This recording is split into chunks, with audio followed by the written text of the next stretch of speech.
Maafkan Kak Jul.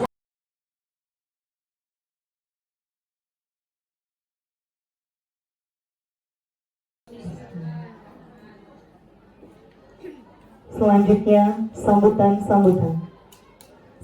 pertama dari program studi S2 Pendidikan Bahasa Inggris Universitas Bengkulu oleh Dr. Ira Marsia S.Hum MPD. Dipersilakan. Bismillahirrahmanirrahim. Assalamualaikum warahmatullahi wabarakatuh. Alhamdulillahirabbil alamin. Allahumma shalli ala Muhammad wa kepala sekolah, Bapak Ibu majelis guru, dan juga rekan-rekan tim pengabdian S2 Pendidikan Bahasa Inggris. Alhamdulillah, hari ini alhamdulillah Allah kasih kecerahan untuk cuaca ya Pak ya. Setelah kemarin kita diguyur hujan, dan alhamdulillah hari ini Bahasa Inggris FKIP Unip mengucapkan terima kasih kepada pihak sekolah yang telah berkenan menerima kami hadir di sini untuk berbagi ilmu pengetahuan.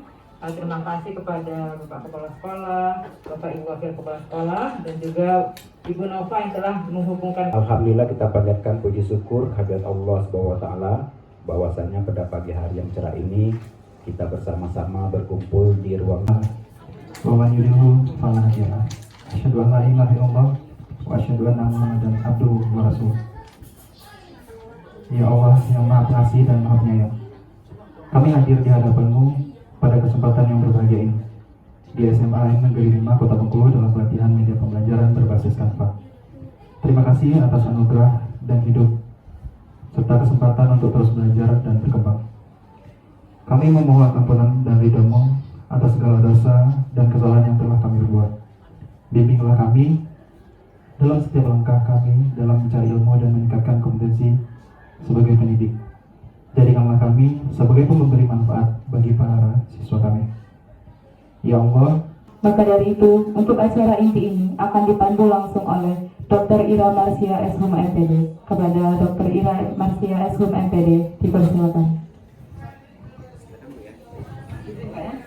Kan saya ngajar TK, karena waktu itu masih kuliah gitu ya, masih kuliah S2 gitu ya di Padang. Lalu 2008 sampai 2011 itu menjadi dosen di swasta.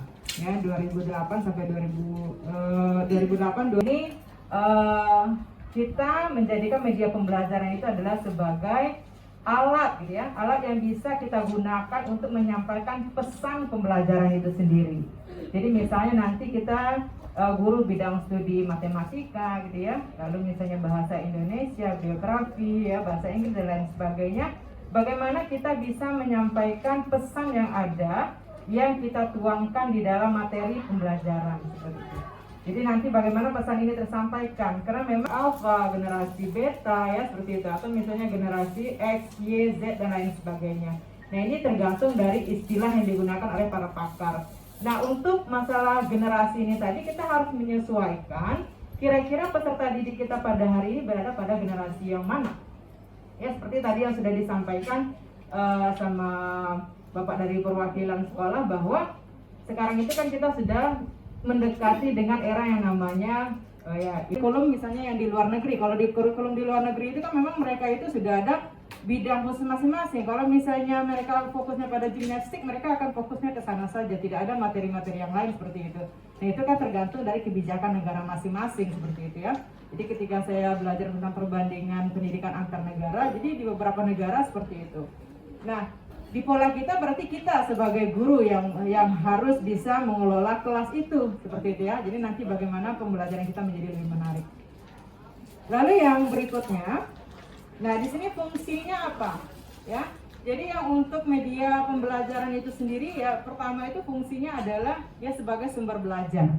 Tapi kalau misalnya kita yang mungkin tidak jelas menjadi lebih jelas ketika misalnya ada media yang kita gunakan di dalam sebuah proses pembelajaran itu. Termasuk juga misalnya fixative function gitu ya, bagaimana mungkin ya ada istilah-istilah yang mungkin agak rumit bisa dipahami. Lalu ada distributive function, bagaimana nanti setiap KI ya, KD yang ada gitu ya, bisa terdistribusikan dengan baik gitu ya, sehingga nanti setiap akhir semester itu bisa tersampaikan semua yang menjadi target dalam silabus dan juga dalam RPS-nya.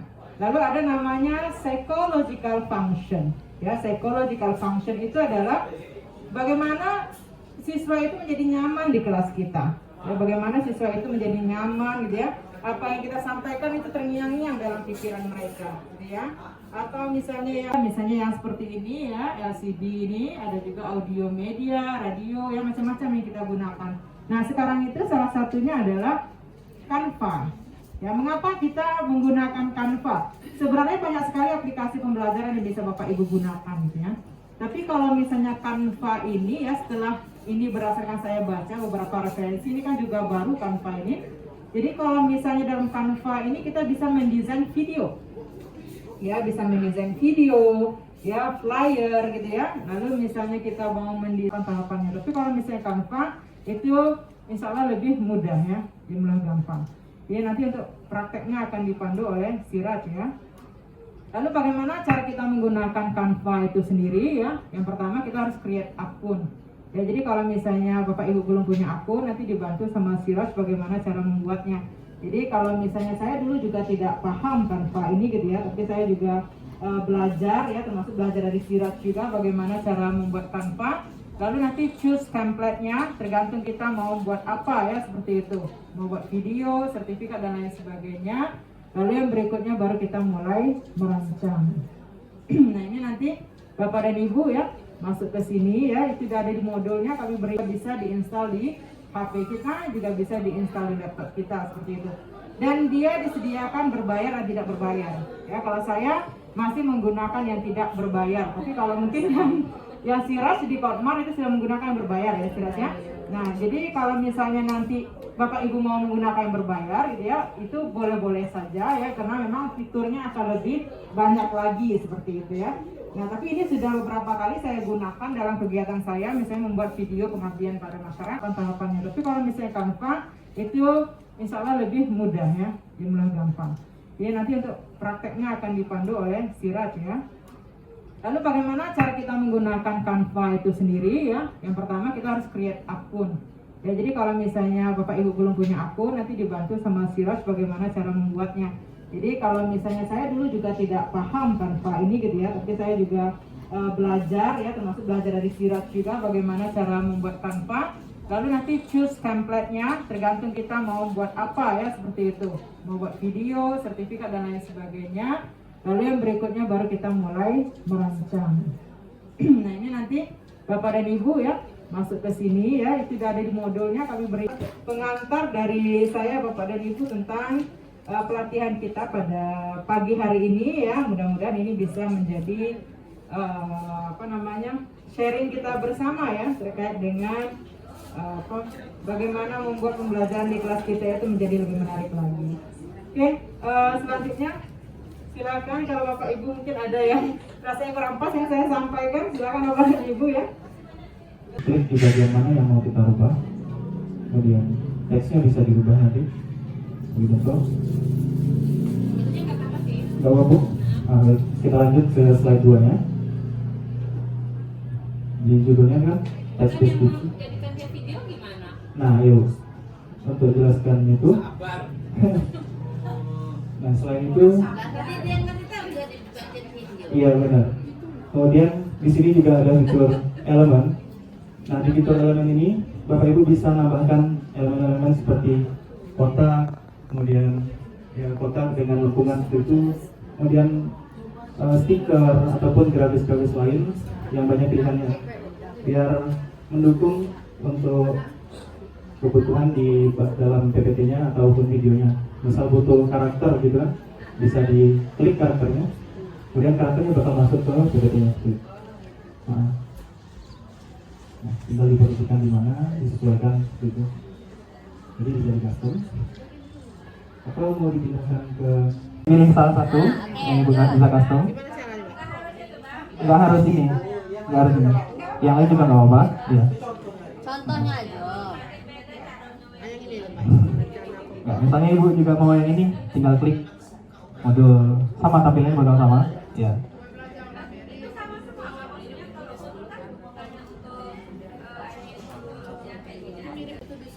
Ya, benar banget disesuaikan. Nah, seperti itu. Selanjutnya untuk menambahkan teks, ada di bagian teks di bawah elemen tadi ada bagian teks. Misalnya teksnya kurang, mau ditambahkan teks selanjutnya untuk judul gitu ya.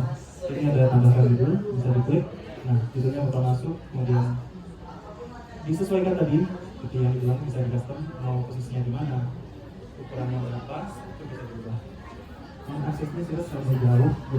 Ya, sekali bayar, jadi selama tahun itu berlangganan. Nah, email dan passwordnya dikasih. Jadi email dan password yang khusus untuk Canva itu.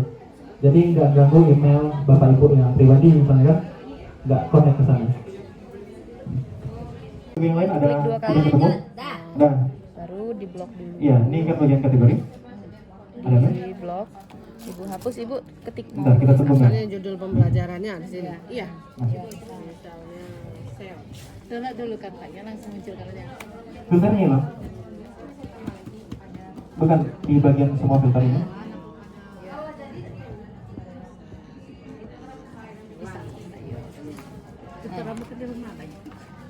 Filter, education. Banding 9 ini yang kontak tadi, yang seperti ini, 16:9.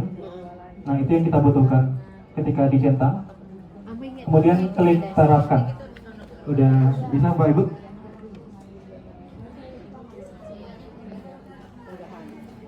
Kan biasa. Ini yang lebih spesifik, kalau mau hasilnya lebih spesifik.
Kota Bengkulu.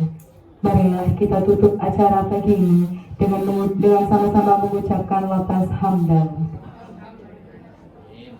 Saya selaku pembawa acara mengucapkan terima kasih atas perhatiannya dan memohon maaf apabila terdapat kesalahan. Kepada Allah saya mohon ampun. Saya akhiri, wabillahi taufiq wal hidayah. Wassalamualaikum warahmatullahi wabarakatuh. Setelah kita pada acara inti kita pada pagi hari ini, ya, SMA Negeri 6 Kota Bengkulu. Ada yang bertugas.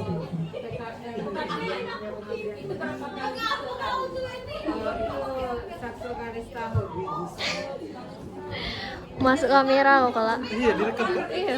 Kaget. Kayaknya foto dari itu. Makanya kalau